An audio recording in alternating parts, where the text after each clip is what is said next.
우리 요한일서 3장 13절에서 24절까지의 말씀 잠시 나누겠습니다. 지난 주일에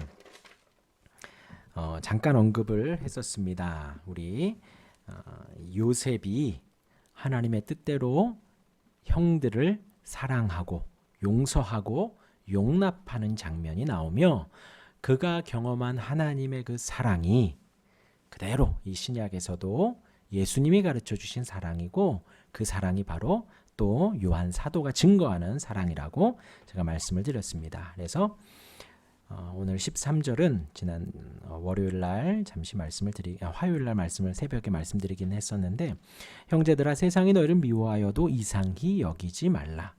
의인들은 책망을 받고 미움을 받을 수 있다라는 것입니다. 그렇지만 그것을 이상히 여기지 말라는 거예요. 그러함에도 불구하고 우리는 형제를 사랑함으로 사망에서 옮겨 생명으로 들어간 줄을 안다는 것입니다. 이것이 조건이 아니라는 것은 다 알아들으시겠죠? 형제를 사랑해야 생명을 얻는 것이 아니라는 거예요.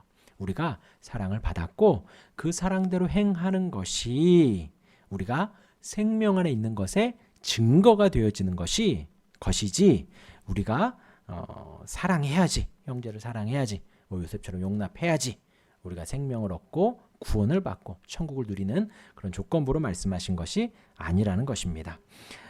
반대로 사랑하지 아니하는 자는 지금 현재의 삶이 사랑을 하지 않는다면 그는 영생을 얻은 것이 아니라 그는 생명에 있는 것이 아니라 사망에 있는 것이다. 그것을 증거하는 것이다 라고 요한 사도가 말을 합니다. 덧붙여서 그 형제를 미워하는 자마다 살인하는 자니. 그 사랑하지 않는 것이 미워함이다 라는 거예요. 그리고 그 미워하는 것이 살인과 동일하다라는 것을 말을 합니다. 단지 마음이 잠재적인 살인을 하고 있다라는 것이죠. 그러니까 살인하지 말라는 주님 10계명, 그것이 곧 예수님이 가르쳐 주신 미워하지 말라, 형제를 헐뜯지 말라, 욕하지 말라라는 말씀과 또 같은 말이 되는 것이고, 그것이 사랑하지 않는 것과 같은 말이 되는 것입니다. 왜냐하면 살인이 미움과 그 시기에서, 마음 안에 있는 그런 다툼과 미움과 시기에서 비롯되기 때문에 그러하다라는 것입니다. 그래서 그러한 살인자의 현재, 미워하는 자의 현재, 살인하지 않는 자의 현재는 영생과 무관하고 사망과도 같다라는 것입니다. 그래서 15절 말씀이 그 형제를 미워하는 자마다 살인하는 자니 살인하는 자마다 영생이 그곳에 거하지 아니하는 것을 너희가 안다는 거예요. 우리가 바른 양심의 신앙을 가지고 있으면 다 안다는 거예요. 그래서 우리가 미워하기도 합니다. 마음 안에 막 충동이 일어나죠. 미워하기도 하고 욕하고 싶은 막 마음이 여기까지 올라오지만 잠시 차분하게 물 한 잔 마시고 잠깐 세 걸음 뒤로 물러나시고 잠시 공기를 바꾸시고 환기시키고 한 번 더 생각을 하면 내가 지금 잘못하고 있구나 라는 것을 알 수가 있는 거예요. 그런데 모르기도 합니다. 왜요? 지금 막 흥분하고 있으면 막 하고 있으면 모르기도 해요. 그런데 한번 환기를 해요. 한번 환기를 하고 돌이키고 주님의 은혜를 묵상하면 내가 잘못했구나라는 걸 아는데 또 우리의 고집과 아집이 아니야 난 잘못하지 않았어. 걔가 잘못한 거야 라고 하면 안 됩니다. 아시겠죠? 영생이 그곳에 거하지 아니하는 것을 너희가 아는 바라라고 하였습니다. 왜냐하면 우리 16절 같이 읽어봅니다. 시작. 그가 우리를 위하여 목숨을 버리셨으니 우리가 이로써 사랑을 알고 우리도 형제들을 위하여 목숨을 버리는 것이 마땅하니라. 우리 3장이 시작되면서 3장 1절에서 뭐라고 하시냐? 보라, 아버지께서 어떠한 사랑을 우리에게 베푸셨는지 안다라는 거예요. 이것이 그 어떠한 사랑이 모르는 어떠한 사랑이 아닌 거죠. 되게 놀라운 감탄사로서 어떠한 사랑을 말하는 것입니다. 우리가 받은 하나님 아버지의 그 사랑이 얼마나 큰지 너희가 안다. 그 사랑을 받아 우리가 하나님의 자녀가 아니었는데 하나님의 자녀라 일컬음을 받았다는 거예요. 그리고 여기에서 제가 설명을 드린 것은 바울은 이 자녀라는 말을 쓸 때 양자라는 단어를 썼습니다. 그런데 요한은 친자라는 단어를 썼다는 거예요. 하나님이 우리를 친자식과 같이 여겨주셨다는 것이죠. 우리가 하나님의 친자가 되었다는 것입니다. 어떻게? 하나님의 그 큰 사랑을 받아서. 그리고 그 큰 사랑이 오늘 이 16절에 어떤 사랑이냐? 그가 우리를 위하여 목숨을 버리신 사랑인 거예요. 언제 생각해도 놀라운 사랑입니다. 하나님이신 그분이 이 땅에 오셔서, 이제 성탄절인데 이 땅에 오셨어요. 성육신하셨습니다. 왕으로 오시지 않았어요. 왕 궁궐에서 태어나지 않으셨습니다. 말구유에 태어나셨어요. 그것은 뭐 우리가 이제 뭐 그림이나 이렇게 보면 되게 미화되어 있습니다. 그렇죠? 깨끗한 말구유에 이렇게 태어났다고 하는데 말구유는 말구유예요. 동물농장입니다. 아무리 깨끗이 치워도 말이 사는 곳이에요. 그곳에 어디 태어날 곳이 없어서 여관도 없고 방도 없고 의원도 없고 다 꽉 차서 그 말구유에서 우리 주님이 흥에 태어나셨어요. 그리고서 그 연약한 어린 몸으로 태어나셔서 천한 목수의 아들로 자라 30년 동안 그렇게 살아가셨습니다. 그리고 3년 동안 공생의 사역을 하시며 모든 모욕과 미움을 다 당하셨어요. 그래서 13절에 형제들아 세상이 너를 미워하여도 이상히 여기지 말아라. 우리 주님의 3년의 삶이 미움의 삶이었잖아요. 사람들로부터 손가락질 받고 인정받지 못하고 사탄아 귀신아 그런 대우를 받으시면서 3년을 사셨어요. 미워하지 말. 미움을 당하여도 이상히 여기지 말라는 거예요.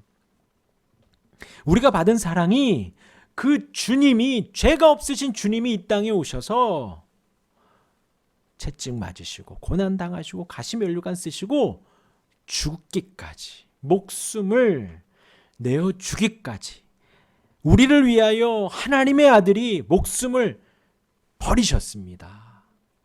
그렇게까지 우리를 사랑하셨어요. 언제 생각해도 놀라울 따름이고요. 언제 묵상해도 감사할 따름이에요. 감사하고 감사하고 감사하여도 부족함이 없습니다. 언제고 우리는 찬양하고 감사하고 하나님께 모든 영광을 올려드릴 수밖에 없어요.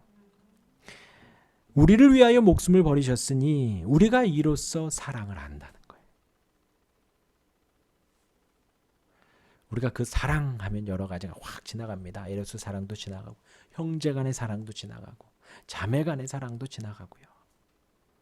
뭐 친구 간의 부모의 사랑도 지나가지만 그 아가페 사랑, 주님의 사랑, 다 내어주신 사랑, 조건 없이 주신 그 사랑, 그 사랑을 우리가 알기 때문에 우리도 형제들을 위하여 목숨을 버리는 것이 마땅하니라. 그래서 주님의 사랑을 우리가 받아 그 사랑으로 형제를 사랑하는 거예요. 그래서 우리의 사랑에는 조건이 없습니다. 조건이 없어요. 그래서 이렇게 다 그냥 주는 사랑이 우리가 하는 사랑이 누구에게나 마찬가지예요. 누구에게나. 물론 세상의 이치에 따라서 주거니 받거니 하고 뭐 이자를 받기도 하고 그렇죠. 그것은 이제 세상 사는 이치에 따라 살아가지만 우리의 마음 안에는 언제든지 다 내어주어도 아깝지 않은 그 사랑을 할 만한 마음 자세를 가지고 있어야 된다라는 것입니다. 그러면서 27절 말씀 누가 이 세상의 재물을 가지고 형제 궁핍함을 보고도 도와줄 마음을 닫으면 여기에서 그 보고도라는 단어가 그냥 이렇게 슥 지나가는 것을 말하는 것이 아니에요. 형제의 궁핍함을 본다라는 것이 궁핍함을 자세히 살피는 거예요. 자세히 살피고 보고 또 보고 오래 보면서 충분히 그 사람의 궁핍함을 아는데도 불구하고 모른 척을 하는 아는데도 불구하고 구제하지 않는 것을 말하는 겁니다. 도와줄 마음을 닫으면 아시겠죠? 그렇게 아는데도 마음을 닫았다는 거예요. 그러니까 하나님이 책망을 하시겠어요? 안 하시겠어요? 하시는 거죠. 그러니까 어려운 사람을 보고 우리가 지나칠 수 있습니다. 깜빡 잊을 수 있어요. 그리고 저 사람의 궁핍함의 어려움이 어느 정도인지 우리가 가늠하지 못할 수 있습니다. 그렇죠? 그런데 그렇지 않은 상황인 거예요. 이 상황은. 그 사람을 가만히 보고 충분히 알고 관찰했음에도 불구하고 마음을 닫는 거예요. 의도적으로. 그러면 하나님의 사랑이 어찌 그 속에 거하겠느냐. 그러한 미움 속에, 그런 닫힌 마음 속에 하나님의 사랑이 거할 수가 없다는 거예요. 그런 강팍함 속에, 그런 어두움 속에 하나님의 사랑이 거할 수 없다는 것이지요. 그리고 18절이 참 재밌는 말씀이에요. 같이 읽겠습니다. 시작. 우리가 말과 혀로만 사랑하지 말고 행함과 진실함으로 하자. 예. 어쩜 이렇게 우리 마음을 잘 아는지요. 이때인데, 그렇죠? 오래전인데 너무나도 잘 아는 거예요. 그러니까 하나님의 말씀은 진리인 것입니다. 시대를 초월해서 남녀노소를 불문하고 문화를 초월해서 누구에게나 다 적용이 되는 거예요. 이 유대인들에게도, 헬라인들에게도, 미국인들에게, 영국인들에게도, 우리나라 사람들에게도, 이 17세기에도 혹은 그 전에도, 지금 21세기에도 누구나 다 마찬가지로 이런 사람이 있다는 거죠. 말과 혀로만 사랑을 하는 거예요. 내가 이러려고 했다, 저러려고 했다. 내가 이렇게 저렇게 한다, 뭐 이렇게. 말과 혀로는 이미 천국을 여러 번 왔다 갔다 했습니다. 그러나 중요한 것은 행함과 진실함이 있어야 된다는 거예요. 행함은 역동적인 걸 말하는 거예요. 그리고 진실함은 우리 마음 안에 사랑의 농도, 질적인 것을 말하는 겁니다. 그러니까 그냥 행함으로만 하는 것도 큰 의미가 없다는 거예요. 또 마음 안에 진실만 가지고 있어도 큰 의미가 없다는 거예요. 그 두 가지를 같이 역동적으로 행하면서 마음 안에 진실함을 놓치지 말아야 돼요. 성경에서 진실함은 진심이고 아멘이고 충실이에요. 주님의 이름이에요. 그러니까 주님이 주신 그 진실한 마음으로 할 수가 있는 거예요. 그래서 이 행함이라는 것이 우리가 훈련하고 연습하면 약간의 도움은 됩니다. 연습하고 훈련하는 것은. 그런데 궁극적으로 우리가 행함이라는 것은 주님의 인도하심 따라서 주님의 그 아가페의 사랑을 가지고 우리가 하는 거예요. 그래서 우리가 기도하면서 한다. 우리 마음 안에 기도하며 늘 그 마음을 묵상하고 기도하며 그 마음을 늘 다짐하고 내가 진실함으로 할 수 있도록, 내가 진실로 할 수 있도록 우리 마음 안에 계속 그렇게 하는 거예요. 그래서 말과 혀, 행함과 진실함, 이렇게 대꾸를 이루고 있는 것입니다.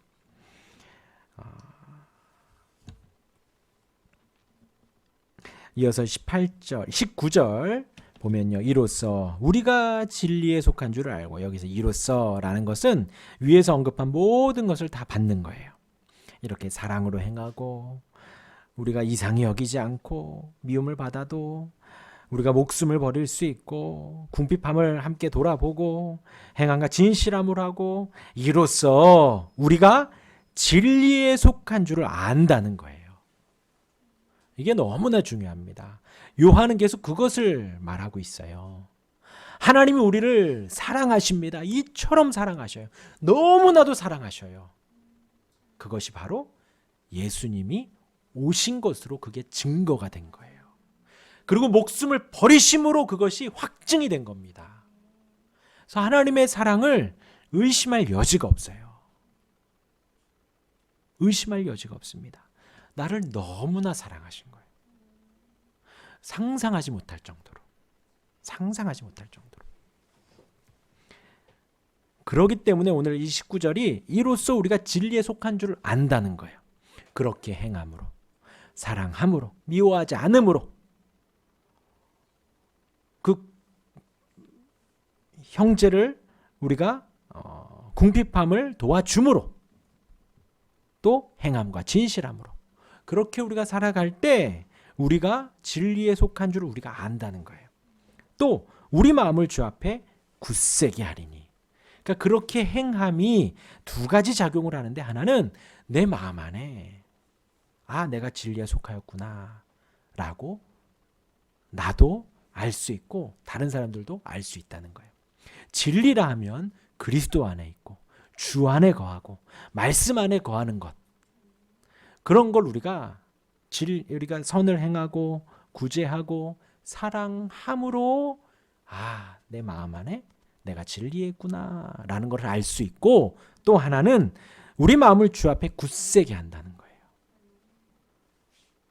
우리 사람이기 때문에 우리 마음은 연약해집니다. 의심이 들기도 해요. 투정이 들기도 하고 미움이 생기기도 합니다. 그러니까 그렇게 약해져 가는 우리의 마음을 우리가 행함으로 우리의 믿음이 굳세어지는 그 은혜를 누리기도 한다는 거예요. 우리가 하나님을 날마다 알아가야 합니다. 우리가 지식으로 알아가요. 그리고 거기에만 빠지게 되면 우리가 이제 그 사람을 계속 정죄하기도 하고 지식에만 막 이렇게 하나님 말씀을 많이 공부하고 알아가고, 그러면 우리 마음 안에 감동도, 하나님의 말씀에 눈물도 흘리고 감사도 느끼고 따스함도 느끼고 또 무서움도 느끼고 두려움도 느껴야 돼요. 알아가기만 하는 것이 아니라 마음 안에 느끼기도 합니다. 그리고 행함도 따라가야 되는 거예요. 이 세 가지 중에 한 가지만 빠져도 우리 신앙이 좌로나 우로나 치우칠 수가 있어요. 너무나도 그건 자명합니다. 우리 지식이 빠지면 큰일 나고요. 우리 마음 안에 감사나 감동이 빠지면 또 큰일 나고요. 여기 말한 대로 행함이 없으면 또 큰일 나는 거예요. 우리의 신앙의 균형이 파괴가 되는 거예요. 그래서 이 모든 것들 이로써 그렇게 행함으로 우리가 진리에 속한 줄을 알고 자각하기도 하고 우리 마음을 주 앞에 굳세게 하기도 한다는 것이에요. 그러한 실천을 통해서 그런 것을 알아가고요. 우리 20절 말씀 같이 읽겠습니다. 시작. 이는 우리 마음이 혹 우리를 책망할 일이 있어도 하나님은 우리 마음보다 크시고 모든 것을 아시기 때문이라. 하나님께서 모든 것을 아신다는 것이 포커스입니다. 근데 혹 우리 마음이 우리를 책망할 것이 있어요. 그러니까 우리가 아까 말한 대로 약간 지식의 부족함도 있을 수 있고 감동의 부족함도 있을 수 있고 행함의 부족함이 있을 수 있습니다. 그리고 이 모든 것이 다 완벽해도 우리 마음 안에는 또 나를 질책하는 마음, 이런 책망할 일이 생길 수 있다는 거예요. 그런데 걱정하지 말라는 것입니다. 그런 우리의 마음보다 우리의 인생보다도 더 크신 분이 하나님이시라는 거예요. 우리의 모든 것을 아시는 분이 하나님이시기 때문에 그러한 책망이 있을 때마다 오히려 주님이 우리를 위로하시고 우리를 이끌어 가신다. 걱정하지 말라는 것입니다. 여기에서 우리가 이제 말씀 한 구절을 좀 볼 텐데요. 에베소서 4장입니다.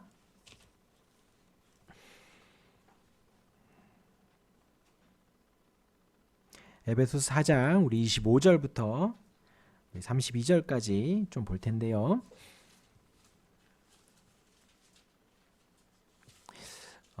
바울이 에베소 성도들에게 하나님을 본받는 생활을 하라라고 말을 하면서 에베소서 4장 25절 말씀에 그런즉 거짓을 버리고 각각 그 이웃과 더불어 참된 것을 말하라. 진리를 말하라는 거예요. 거짓말하지 말라는 것입니다. 이는 우리가 서로 지체가 됨이라. 주 안에서 지체들에게 진리를 말하고 26절에 분이 날 수 있는데 분을 내어도 죄를 짓지 말라는 거예요. 분이 날 수 있습니다. 그러나 표출하고 미워하고 사람을 정죄하며 죄를 짓지 말고 해가 지도록 분을 품지 말아라. 오래 그 분을 마음에 두지 말라는 거예요. 그리고 27절 같이 읽습니다. 시작. 틈을 주지 말라. 오늘 본문에 우리를 책망할 일이 있어도 하나님은 우리 마음보다 크시다 했는데 이 책망할 일 속에 우리가 빠지게 되면 이 마귀에게 틈을 주게 되는 거예요. 나를 자꾸 정죄하게 되고 나를 자꾸 내가 기준을 세우고 내가 그것을 못 미쳤습니다. 그럼 막 나를 막 괴롭히는 사람이 혹 있어요. 그런데 걱정하지 말라는 거예요. 우리가 하나님 말씀대로 따를 수도 있고 안 따를 수도 있습니다. 못 따를 수도 있습니다. 안 따르는 게 아니라 말씀대로 살아갈 수도 있지만 혹 실수할 수도 있다는 거예요. 그러나 우리의 전 인생에 있어서 우리 마음보다, 우리의 인생보다, 우리의 삶보다, 우리의 지식보다, 우리의 모든 것보다 하나님은 더 크시고 하나님은 다 아신다는 거예요. 다시 우리 에베소서로 오면 마귀에게 틈을 주지 말라. 틈을 주지 말고 도둑질하는 자는 다시 도둑질하지 말고 다시 그러지 않으면 돼. 돌이켜 가난한 자에게 구제할 수 있도록 자기 손으로 수고하여 선한 일을 해라. 내가 없어요. 없다고 해서 남의 것 갖다 내 것 채우지 말고 그러니까 도둑질하지 말아라가 끝이 아니에요. 가난한 자에게 구제하도록 내가 수고하여 선한 일을 하라는 거예요. 그러니까 돈을 많이 벌었는데 왜 많이 벌으냐? 나를 위해서가 아니라 구제하기 위해서, 선을 행하기 위해서 돈을 많이 벌으라는 거예요. 그리고 29절에 무릇 더러운 말은 너희 입 밖에도 내지 말고, 더러운 말이 나올 마음 안에 막 생긴다는 거예요. 18, 19 막 강아지 송아지 막 생각이 들을 때가 있어요. 그런데 입 밖에 내라 내지 말아라? 내지 말아라. 대신에 어떻게 해라? 덕을 세우는 데 소용대로 선한 말을 해라. 그래서 듣는 자에게 은혜를 끼치게 하라. 그러니까 그 반대로 하는 것이 아까 말한 대로 마귀에게 틈을 준다는 거예요. 틈을 준다는 거예요. 절대 그러지 말라는 것입니다. 그 모든 것이 어떤 거냐? 하나님의 성령을 근심하게 하는 것인데 근심하게 하지 말라. 그 안에서 너희가 구원의 날까지 인치심을 받았으니까 근심하게 하지 말라. 너희는 모든 악독과 노함과 분냄과 떠드는 것과 비방하는 것을 모든 악의와 함께 버리고 서로 친절하게 하며 불쌍히 여기며 용서하기를 하나님이 그리스도 안에서 너희를 용서하심과 같이 하라. 예, 성경은 철저하게요. 우리의 행위에 초점을 맞춘 것 같지만 그 모든 행위에 있어서 주체가 누구냐? 하나님이신 걸 계속해서 증거를 합니다. 그러면서 잊지 말라는 거예요. 착하게 살아야 되고 착한 말 해야 되고 나쁜 말 하면 안 되고 구제하고 분을 내지 말고 마귀에게 틈을 주지 마. 막 이런 걸 이야기하고 마지막에 뭐라고 하냐? 하나님이 그리스도 안에서 너희를 용서하신가 같이 너희를 인치셨다. 하나님이 우리를 택하시고 우리를 인도하시고 우리를 완성해 가시는데 그러니까 주님을 의지하고 염려하지 말고 주님의 은혜와 주님의 인도하심이 우리 안에 있습니다. 그리고 우리는 아직 사람이기 때문에 마음 안에 미움도 있고 더러움도 있고 추악함도 있습니다. 바울이 말하는 거예요. 그런 것들은 다 버리라는 거예요. 버리고 선한 것, 하나님의 것, 하나님의 인도하심 따라 성령을 따라 살아가라는 거예요. 다시 우리 본문으로 와가지고요. 우리를 책망할 것이 있어도 조금만 하셔요. 내가 이런 실수를 했지. 다시는 그러지 말아야지. 다시는 그러지 말아야지. 버려야지. 거기까지만 하시면 돼요. 그런데 막 자학하고 나는 죽어야 돼. 나 같은 놈은 없어져야 돼. 절대 그러지 마시기 바랍니다. 하나님이 우리 마음보다 크셔요. 하나님이 우리를 택하셨어요. 하나님이 우리를 위하여 아들을 주셨습니다. 그만큼 여러분들은 귀하고 소중하셔요.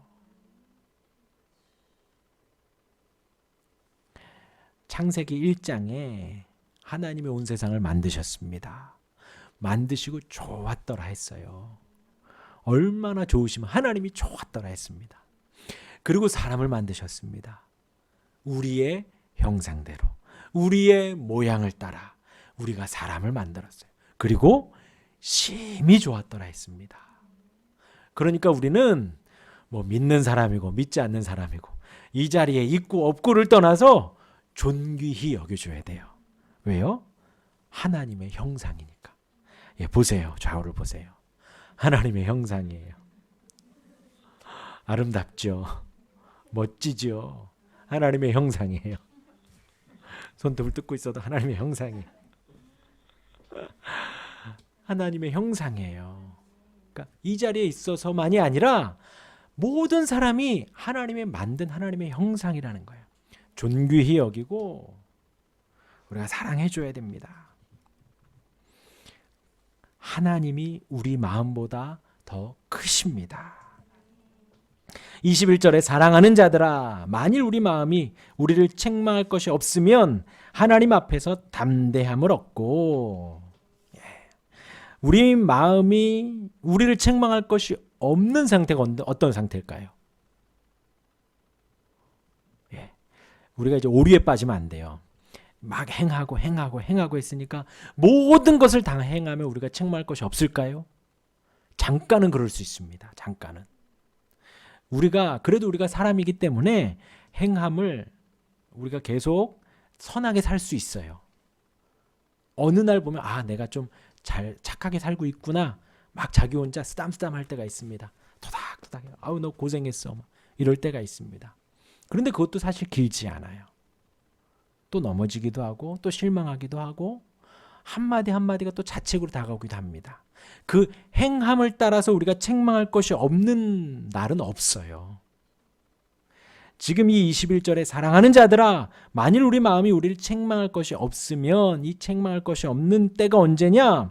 우리의 행함이 아니라 그리스도의 보혈이 우리를 깨끗하게 하셨다라는 그 믿음이 굳건해지는, 그 믿음이 더 단단해지는, 그러면 우리가 주 앞에 담력을 얻게 됩니다. 지금 그때를 말하는 거예요. 우리의 믿음이 더 굳건해지는 것을 말합니다. 그래야지 우리 마음이 우리를 책망할 것이 없어지는 거예요.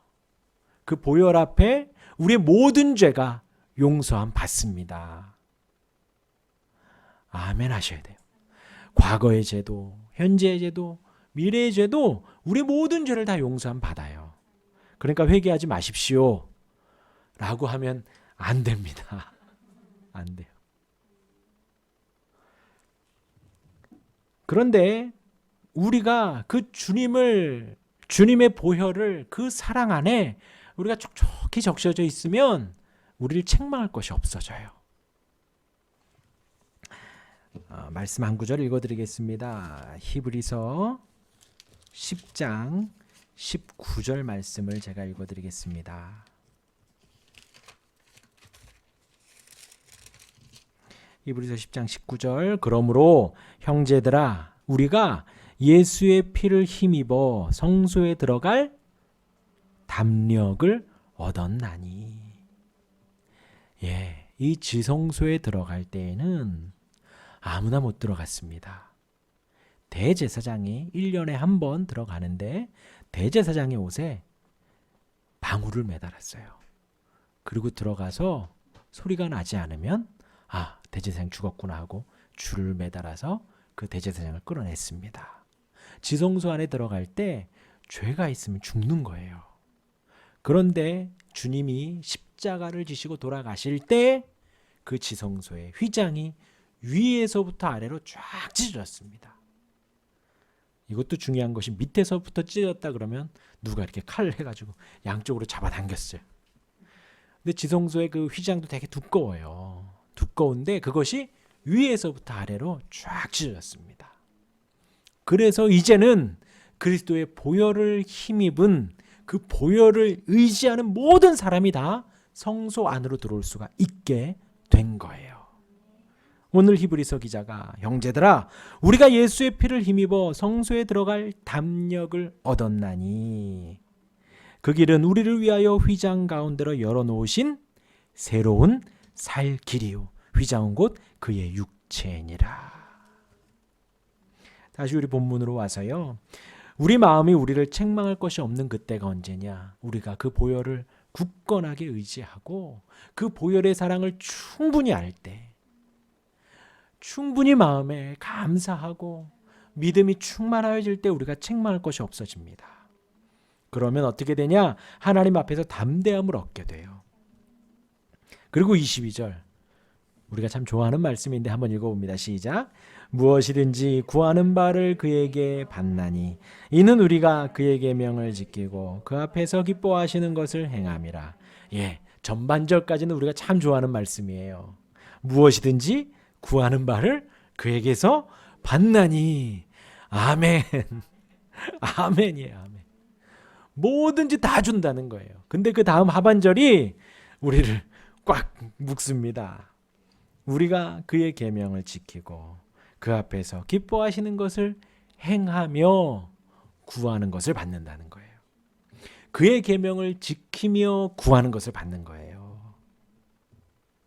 23절에 덧붙이기를 그의 계명은 이것이니 곧 그 아들 예수 그리스도의 이름을 믿고 그가 우리에게 주신 계명대로 서로 사랑할 것이니라.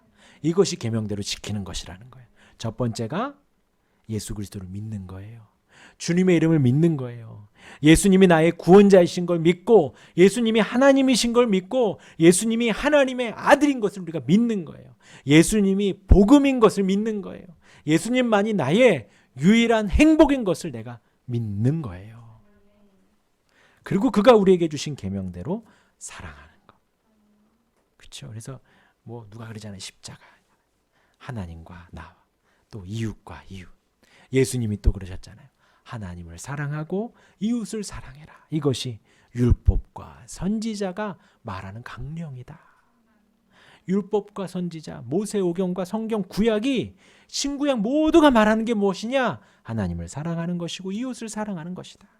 주님을 믿는 것이고 그 계명대로 우리가 서로 사랑하는 것이다 하는 거예요. 24절 같이 읽습니다. 시작. 그의 계명을 지키는 자는 주 안에 거하고 주는 그의 안에 거하시나니 우리에게 주신 성령으로 말미암아 그가 우리 안에 거하시는 줄을 우리가 아느니라. 요한복음 15장에 보면 포도나무 비유가 나옵니다. 하나님은 농부고요. 예수님은 포도나무라고 했어요. 그리고 우리가 가지입니다. 하나님께서 우리를 떼다가 이렇게 접붙여 주셨어요. 그래서 우리가 접붙임 받은 곳이 누구예요? 예수님이에요. 예수님. 그런데 그리고 농부는 누구냐? 하나님이셔요. 하나님. 하나님이 그 포도나무를 키워 가시는데 열매를 맺을 수밖에 없습니다. 그런데 열매를 맺지 않아요. 그러면 하나님이 어떻게 하실까요? 그냥 잘라버리는 거예요. 그러면서 주님이 뭐라고 하셨냐? 내 말이 너희 안에 거하고 너희가 내 안에 거하면 무엇이든지 원하는 대로 구하라. 그리하면 이루리라. 접붙임 바 되어서 우리가 열매 맺기로 살아가면 무엇이든지 원하는 대로 주님이 다 주신다는 거예요. 그 인생이 어떤 인생이냐? 정욕대로 욕심대로 내 뜻을 이루기 위해서 사는 것이 아니라 주 안에 접붙임 바 되어서 열매를 맺어가고 주님의 뜻을 이루고 그 계명을 따라 살아가는 삶에 무엇이든지 원하는 대로 다 이루어 주신다는 거예요. 오늘 여기에서도 무엇이든지 구하는 바를 그에게서 받는다라는 것, 요것만 딱 띄어가지고요. 주 안에서 무엇이든지 구하십시오 라고 하면 안 돼요. 그것은 바른 신앙이 아닙니다. 주님이 말하는 바가 아니에요. 그래서 이 땅에서 우리가 잘 승승장구하고 높은 사람 되고 잘 되고 부자 되고 건강해지고 결코 주님은 그렇게 말하지 않아요. 아까만 해도 세상이 너희를 미워한다고 그러죠. 미워하는데 승진할 수 있어요? 미워하는데 사람들이 다 손가락질하는데 돈 잘 벌 수 있어요? 그럴 수 있지만 안 그럴 수도 있어요. 미움을 받아요, 인생이. 그 말씀대로 우리의 주님의 열매를 맺어가는 인생 속에 무엇이든지 원하는 대로 주님은 다 주셔요. 우리가 하나님의 사람으로 되어가는 데 있어서 모든 필요를 채워주십니다. 성령의 열매를 맺어가기 위해서 주 앞에 구하는 모든 것을 주님은 주십니다. 그리고 주님이 하나님 보좌 옆에서 우리를 위해서 그렇게 기도하고 계시고 그것을 도와주시기 위해 약속대로 보혜사 성령이 오셔서 지금 우리의 인생도 도와주시고 깨닫게도 하시고 감사하게도 하시고 말씀대로 행할 수 있도록 용기도 주시고 위로도 하시고 책망도 하시며 이끌어 가시는 거예요. 그의 계명을 지키는 자는 주 안에 거하고 주는 그의 안에 거하시나니 산다는 거예요. 먹고 마시고 기뻐하고 즐거워하며 같이 주님과 더불어 살아가는 거예요. 우리에게 주신 성령으로 말미암아 그가 우리 안에 거하시는 줄을 우리가 아느니라. 누구로 말미암아? 성령으로 말미암아. 우리의 힘으로 살아가는 게 아니에요. 성령으로 말미암아 살아갑니다. 그 성령의 열매, 주님 기뻐하신 은혜, 주 안에 거하는 그 은혜 속에 충만하기를 주님의 이름으로 축원합니다. 아멘.